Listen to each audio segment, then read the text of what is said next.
Class 12th business studies chapter था नेतृत्व ये लीडरशिप पार्ट नंबर 2 हम स्टार्ट करेंगे।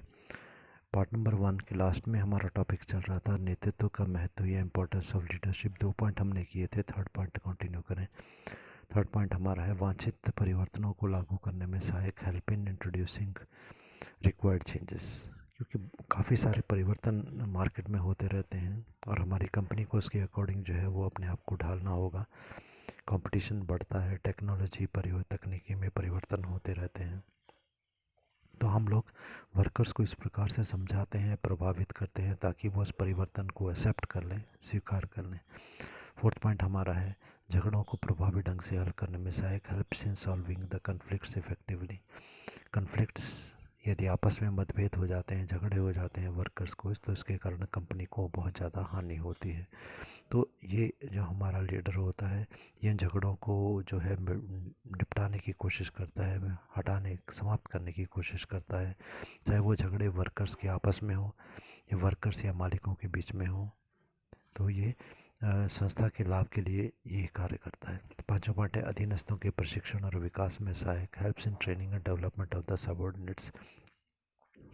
वर्कर्स जब कोई नया हमारी कंपनी में आते हैं तो ऐसी स्थिति में उनको ट्रेनिंग देने का काम इसके द्वारा किया जाता है। पहली बारी हमारी कंपनी में जो मशीनें हैं उनसे परिचित करवाना, कैसे काम करना, किस प्रकार से काम करना, क्या प्रिकॉशन या सावधानियां रखनी वो, और आगे नई टेक्निक आती है कंपनी के विकास में भी यही सहायक होता है। तो ये वर्कर को समझाता है, नई तकनीकों से परिचित करवाता है। 6 पॉइंट है सामूहिक क्रियाओं के संचालन to organise group activities to coordinate various activities. अलग अलग क्रियाएँ अलग अलग वर्कर के द्वारा की जा रही हैं, सभी में समन्वय स्थापित करना, सभी को आपस में मिलाना ताकि कंपनी के उद्देश्य, कंपनी के गोल को हम लोग प्राप्त कर सकें। 7th पॉइंट है सहयोग प्राप्त करने हेतु टू अटेन द कॉपरेशन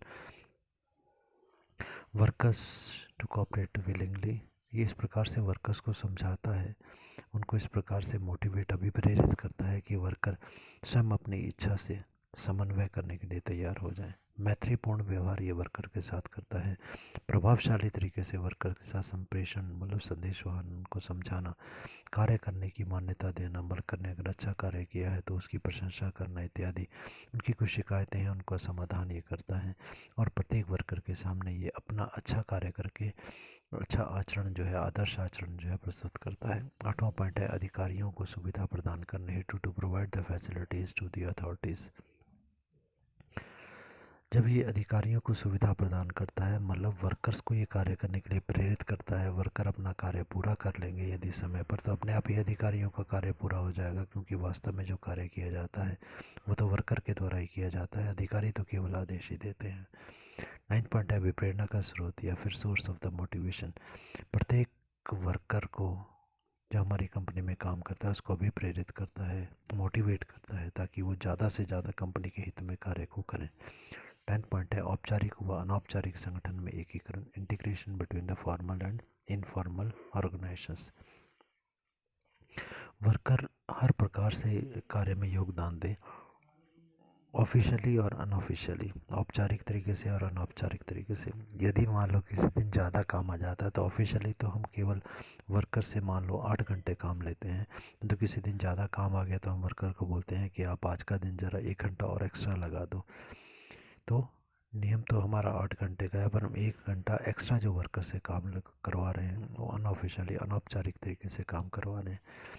अगला पॉइंट है व्यवसाय की सफलता हेतु to attain success of the business. Business की सफलता तभी होती है जब संस्था के प्रत्येक कर्मचारी संस्था के हित के लिए पूरे योगदान लगन के साथ कार्य को करते हैं, जो कि नेतृत्व के द्वारा ही संभव होता है। अगला हेडिंग है नेतृत्व के कार्य फंक्शंस ऑफ द लीडरशिप। पहला पॉइंट है कार्यवाही का मार्गदर्शन या प्रारंभ करना, to guide and initiate action. कार्यवाही का मार्गदर्शन और प्रारंभ करना कि वर्कर काम को सही प्रकार से शुरू करें। By giving order and direction, worker को ऑर्डर देना है कि आप ये काम करो, और डायरेक्शन मतलब निर्देश देना है कि कैसे काम करो। वर्कर्स को अभिप्रेरित या मोटिवेट करता है। Interpret subjects and give the directions. हमारी कंपनी का उद्देश्य क्या है, वर्कर को सरल भाषा में ये समझाता है और वर्कर को निर्देश भी ये देता है। सेकंड पॉइंट है अधीनस्थों में सहयोग को उच्च स्तर पर कायम रखना, to maintain cooperation of the followers at the higher level. अधीनस्थों के सहयोग को उच्च स्तर पर कायम रखना, मतलब अधीनस्थ हमारे नीचे काम करने वाले व्यक्ति जो हैं अपना सहयोग पूरा करें, मैक्सिमम सहयोग हमारे को दें। दे मोटिवेट, वर्कर्स को मोटिवेट करता है, भी प्रेरित करता है ताकि वो मैक्सिमम आउटपुट, अधिक से अधिक उत्पादन करें। ये वर्कर की भावनाओं को समझता है, उनकी समस्याओं को हल करता है। अगर वर्कर कार्य के बारे में कोई सुझाव, सजेशन देते हैं तो उसको ये सुनता है। वर्कर को प्रमोशन, पदोन्नति का मौका देता है, उनकी सैलरी को बढ़ाने का ये आश्वासन देता है। संस्था में डिसिप्लिन बना रहे, अनुशासन बना रहे, इसका भी ये ध्यान रखता है। और अगर कोई वर्कर गलत कार्य करता है, डिफ़ॉल्ट करता है, तो उसको फ़ाइन वगैरह लगाकर उसे अधिक सही कार्य करने के लिए प्रेरित करता है।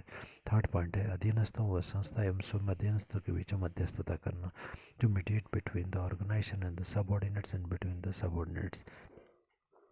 मध्यस्थता का मतलब है जब दो व्यक्तियों के बीच में कोई मतभेद उत्पन्न हो जाता है, कॉन्फ्लिक्ट उत्पन्न हो जाता है, तो उसे दूर करना।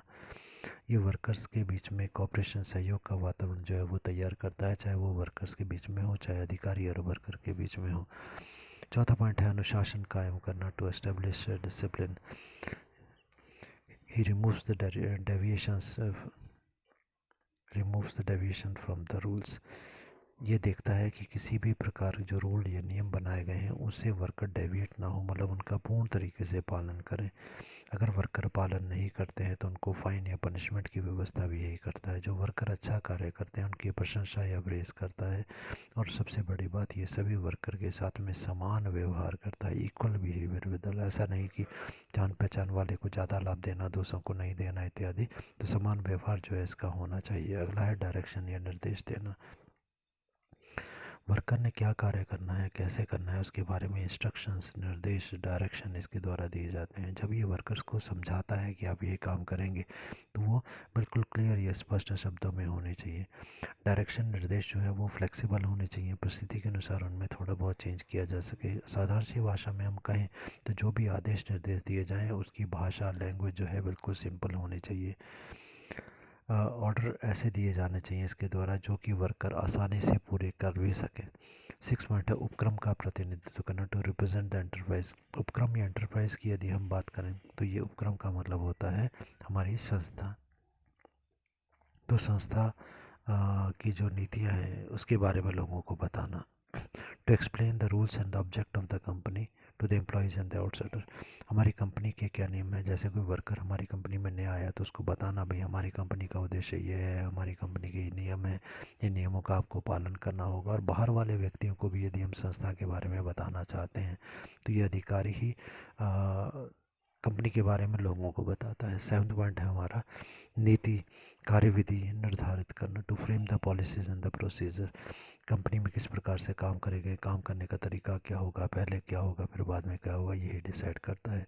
लक्ष्य व योजना बनाना, अपने से नीचे वाले कर्मचारियों के लिए लक्ष्य और योजनाएं बनाता है, to decide the objects and the plans. 9th point है सक्षम कर्मचारी तैयार करना और उन्हें बनाए रखना, training imparts and maintains the worker, to create a capable employees and maintain them. इसका मतलब है सक्षम कर्मचारी तैयार करना। सक्षम मतलब जो काम करने की क्षमता रखते हों, वर्कर जो हर काम कर सके, ऐसे कर्मचारियों को तैयार करना और उन्हें बनाए रखना, मतलब लगातार बार बार उनको ट्रेनिंग भी देते रहना। अगला है निष्पादित कार्य के आधार पर मूल्यांकन करना, to evaluate the worker on the basis of the work performed. उन्होंने जो कार्य किया है उसके आधार पर उसका मूल्यांकन करना कि ये वर्कर कैसा है, अच्छा है या ठीक नहीं है।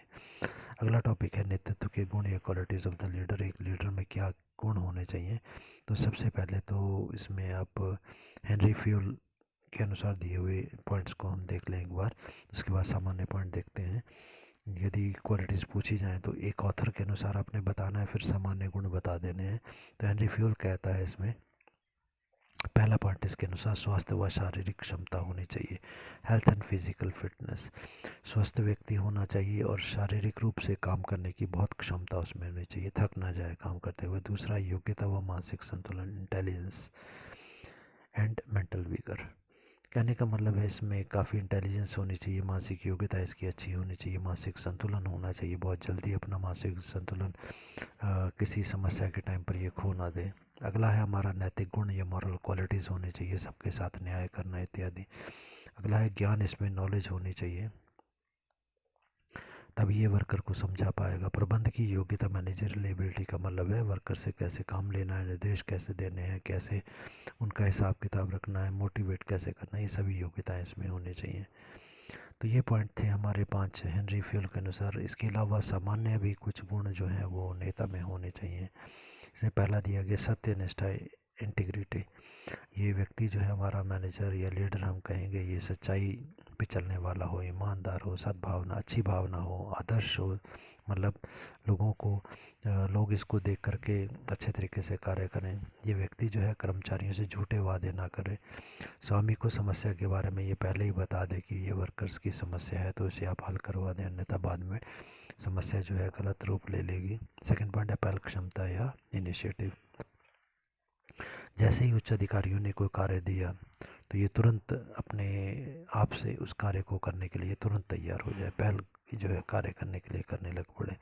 थर्ड पॉइंट है संदेशवाहन कुशलता, कम्युनिकेशन स्किल।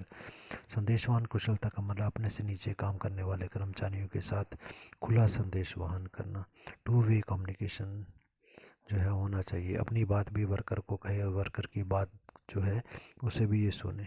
अपनी बात जो है वो इजी लैंग्वेज में करे ताकि वर्कर उसे आसानी से समझ सके। ये एक अच्छा वक्ता होना चाहिए, बोलने वाला वक्ता मीन्स बोलने वाला होना चाहिए, अपनी बात को समझा सके। ये श्रोता मतलब सुनने वाला होना चाहिए, वर्कर की समस्याओं को ये सुने। शिक्षक होना चाहिए, कहने का मतलब ये कैसे काम करना है इसका ज्ञान वर्कर को दे सके। परामर्शदाता, एडवाइज़र, सलाहकार होना चाहिए, विश्वसनीय होना चाहिए, इस पर वर्कर विश्वास कर सकें। फिगर्स प्रेजेंट होना चाहिए, मतलब ये अभी वर्तमान में जो है विशेष ध्यान देने वाला होना चाहिए कि अभी जो हमारे हाथ में है हम उसको सही प्रकार से करें। फोर्थ पॉइंट है अभिप्रेरणा कौशल या मोटिवेशन स्किल। वर्कर्स को फिज़िकल लेवल पर मतलब शारीरिक स्तर पर, मानसिक स्तर पर लगातार जो है मोटिवेट करने वाला, अभिप्रेरित करने वाला, ताकि ज़्यादा से ज़्यादा काम संस्था के लिए करें। अगला है आत्मविश्वास और सेल्फ कॉन्फिडेंस इसमें होना चाहिए। अगर इसमें आत्मविश्वास होगा तभी वर्कर का ये विश्वास जीत पाएगा। इसमें साहस होना चाहिए, कठिन परिस्थिति में भी ये विश्वास अपने को ना खोए। 6 पॉइंट हमारा है निर्णय लेने की क्षमता या डिसिसिवनेस होना चाहिए। कोई भी बहुत गंभीर स्थिति में ये निर्णय लेने की क्षमता इसमें होनी चाहिए, और एक बार डिसीज़न ले लिया जाए, निर्णय ले लिया जाए तो उसमें टिके रहने की क्षमता होनी चाहिए। सच्चाई पे ये सच्चाई का पालन करे और सच्चाई से डिगना नहीं चाहिए, महसूस पे हमेशा रहना चाहिए, कैसी भी परिस्थिति क्यों ना आ जाए। 7 पॉइंट है अनुभूति या परसेसिवनेस। अन्य लोगों की भावनाओं को, अपने से नीचे वाले लोगों की भावनाओं को समझने की क्षमता इसमें होनी चाहिए। मानसिक क्षमता, मेंटल कैपेसिटी इसमें होनी चाहिए। नॉलेज होनी चाहिए, नई खोज क्या हो रही है, करंट इनोवेशंस जो है उसके बारे में भी इसको पता होना चाहिए, और यदि कोई अच्छी नई खोज हुई है जो हमारी संस्था के लिए लाभदायक है तो उसको भी इसे अपनी संस्था में लाने की क्षमता होनी चाहिए। रुचि या इंटरेस्ट, अपने काम में इंटरेस्ट होना चाहिए, अगर इंटरेस्ट होगा तभी वो ज़्यादा लगन से कार्य कर पाएगा। स्वामी भक्ति, फेथफुलनेस होनी चाहिए, मतलब जो इससे ऊपर वाले अधिकारी हैं, कंपनी के जो मालिक हैं, उनके लिए बहुत ईमानदारी के साथ कार्य करना। सिखाने की योग्यता, एबिलिटी टू टीच भी इसमें होनी चाहिए। ऐसा नहीं है कि खुद ही काम आए बल्कि दूसरे वर्कर को सिखाने की क्षमता भी इसमें होनी चाहिए। नेक्स्ट टॉपिक पर आते हैं जो हमारा है नेतृत्व के मार्ग में बाधाएं, हिंड्रेंसेस ऑफ द लीडरशिप। तो एल्फर्ड एंड बीटी के अनुसार कुछ एक पॉइंट्स हमारे को दिए गए हैं। नेतृत्व के मार्ग में क्या बाधाएं आ सकती हैं, क्या रुकावटें आ सकती हैं, तो देखें। अस्थिर भावना वाले अचानक क्रोधित हो जाना, unstable nature and immediately becomes angry. कुछ जो नेता होते हैं वो ऐसे होते हैं जिनकी भावना, जिनकी व्यवहार, जिनका नेचर ऐसा होता है जो स्थिर नहीं होता, स्टेबल नहीं होता। कभी अचानक से वो बिल्कुल अभी आपसे ठीक से बात कर रहे हैं और अचानक से उनको क्रोध आ जाता है, अचानक से वो गुस्सा हो जाते हैं। तो वर्कर हमेशा कंफ्यूज रहते हैं कि पता नहीं इसको कब गुस्सा आ जाएगा, कब ये नाराज़ हो जाएंगे। तो ऐसी स्थिति में फिर वर्कर ऐसे उच्च अधिकारी या प्रबंधक से टलते हैं। अगला आता है अपने विचारों को ये प्रस्तुत नहीं कर पाते, कांट प्रेजेंट देयर व्यूज़। अगर कुछ नेता ऐसे हैं जो कि उनके पास विचार क्या हैं, उनकी भावनाएं क्या हैं, वो वर्कर का अच्छा चाहते हैं पर उनको एक्सप्रेस करना या प्रस्तुत करने अपने विचारों को नहीं आता है, तो भी वो ज़्यादा कामयाब नहीं हो पाते हैं। अगला है अपने साथियों से राय नहीं लेते, don't take suggestion from other. अगर कोई व्यक्ति मैनेजर ऐसा है जो कोई निर्णय लेते समय, बहुत इंपॉर्टेंट फैसला लेते समय बाकी किसी और से सलाह नहीं लेता, वो केवल खुद अपनी मनमानी करता है, तो ऐसी स्थिति में हो सकता है वो कुछ गलत सोच रहा हो तो वो गलत ही कार्य करेगा। अगर किसी और के सजेशन से हम कार्य करेंगे तो गलती करने से बच सकते हैं। फोर्थ पॉइंट है अपने अनुसरणकर्ताओं से दूर दूर रहते हैं और उनकी प्रतिक्रियाओं का पता नहीं चलता, remain away from the followers so can't get informed about the reactions of the workers. अनुसरणकर्ता मतलब हमारे से नीचे जो कर्मचारी कार्य करते हैं, यदि हम उनसे अलग अलग या दूर रहते हैं तो उनकी प्रतिक्रियाएं, रिएक्शंस क्या हैं, हमने जो आदेश दिया क्या उनको वो मंजूर है, नहीं मंजूर है, उसमें कोई प्रॉब्लम है, हम उनकी बात, वर्कर की बात को सुनते ही नहीं है तो उनकी समस्याओं को हम नहीं जान पाते। अगला दिया गया, मानव प्रकृति से परिचित न होने से दूसरों से संबंध अच्छे नहीं बना पाते, not they are not aware of the human nature so can't create the better relation with the worker. एक अच्छे प्रबंधक को जो है एक साइकोलॉजिस्ट, मनोविज्ञानी भी होना चाहिए जो वर्कर की भावनाओं को, समस्याओं को समझे और कैसे वर्कर को संतुष्ट करना है, अपनी तरफ आकर्षित करना है, कैसे उसको इम्प्रेस करना है, वो सभी योग्यताएं इस व्यक्ति में होनी चाहिए। अगर नहीं है तो ये भी एक कमी है। अपने पद के समकक्ष योग्यता ना होने पर आवश्यक श्रेष्ठता दिखाते हैं, दे don't have the proper qualification and show unnecessarily supremacy. ये जो अधिकारी है, कई बार क्या होता है कि जैसे मान लो कि मालिकों का कोई जान पहचान का रिश्तेदार कोई था और उन्होंने कम पढ़ा लिखा ये वर्कर था तो भी उसको उठा के उन्होंने, क्योंकि मालिक का जान पहचान का है या उसका कोई रिश्तेदार है, इसलिए उन्होंने उसको सीधा ही मैनेजर बना दिया।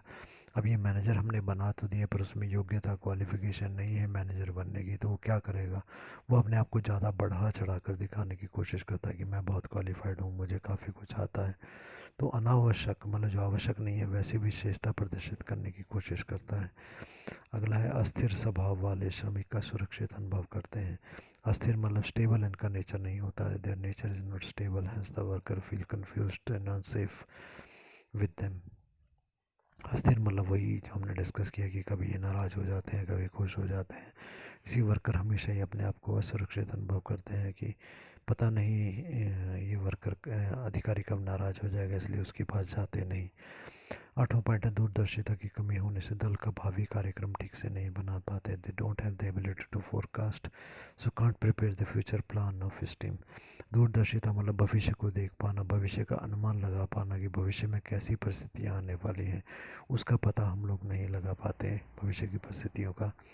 अगर हमारे में वो क्षमता नहीं है तो फिर भविष्य का कार्यक्रम भी हम नहीं बना पाएंगे। मीन्स प्रबंध का तो सबसे इम्पोर्टेंट काम ही प्लान करना होता है कि भविष्य में क्या किया जाए, और यदि वही काम हम नहीं कर पाते तो फिर हमारी योग्यता जो है वो कम मानी जाएगी। नाइन्थ पॉइंट है अर्थदंड, पुरस्कार को अधिक महत्व देना, प्रशंसा सम्मान को कम देना। Some giving more weightage to the fine and the reward and ignoring the praise and respect. Motivation अभी प्रेरणा चैप्टर में हम लोगों ने डिटेल में पढ़ा था कि अभी प्रेरणाएं हमारी दो प्रकार की होती हैं, financial and non financial, monetary and non monetary. यदि हम किसी को पैसा देकर उसे खुश करना चाहते हैं या फ़ाइन लगाकर उसे दंड देना चाहते हैं तो ये मॉनेटरी कहलाती है। जबकि इसका दूसरा तरीका भी होता है जिसमें हम लोगों की प्रशंसा करते हैं, उनको सम्मान देते हैं तो भी वो ज़्यादा मोटिवेट हो जाते हैं। तो कुछ लोगों को पता ही नहीं होता कि प्रशंसा और सम्मान देकर भी काम करवाया जा सकता है, तो ये भी कमी है। और 10th पॉइंट है सामूहिक उद्देश्य की पूर्ति के लिए दूसरों का सहयोग लेने में असमर्थ, can't take help of the others to achieve group objective. मतलब सामूहिक उद्देश्य या ग्रुप ऑब्जेक्टिव का मतलब होता है समूह मतलब कंपनी, कंपनी के उद्देश्य को प्राप्त करने के लिए हम बाकी के दूसरे जो हमारे मैनेजर्स हैं उनका सहयोग, उनकी कोऑपरेशन नहीं लेते, तो ये भी हमारी एक कमी है, हम अपने उद्देश्य को सही प्रकार से प्राप्त नहीं कर पाते।